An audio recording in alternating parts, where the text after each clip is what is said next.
Хиуаз Доспанова. Бұл есімді естігенде әуелі ойымызға батырлық пен қайсарлық оралатын анық. Себебі де жоқ емес. Хиуаз Доспанова әуені бағындырған тұңғыш қазақ қызы. Ол екінші дүниежүзілік соғысқа небәрі 19 жасында аттанып, қан майданның ортасында ерлік көрсеткен батырларымыздың бірі. Біз бүгін Хиуаз Доспанованың әкесі Хайыр Доспанов жайлы айтқымыз келеді. Себебі көп ақпарат көздерінде Хайыр Доспановты балықшы шаруа ретінде көрсетеді. Алайда президент архивінде сақталған құжаттар негізінде Хайыр Доспановтың жаз күнінде балық шаруашылығымен айналысқанмен, кейіннен оқу оқып, еліміздің әр өңірінде жауапты қызметтер атқарғанын білуге болады.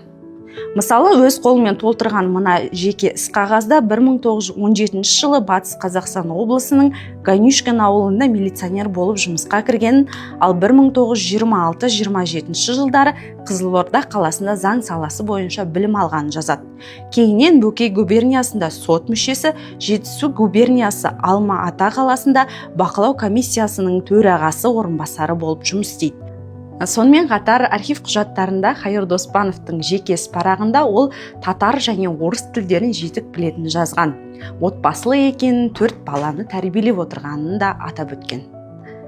Хиуаз Доспанова соғыстан оралғаннан кейін елімізде түрлі жауапты мемлекеттік қызметтер атқарады. 2004 жылы оған Қазақстан Республикасының халық қаһарманы атағы беріледі.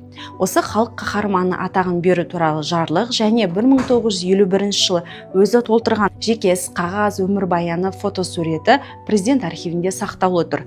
Бүгінде Атырау қаласындағы әуежайға Хиуаз Доспанованың аты берілген.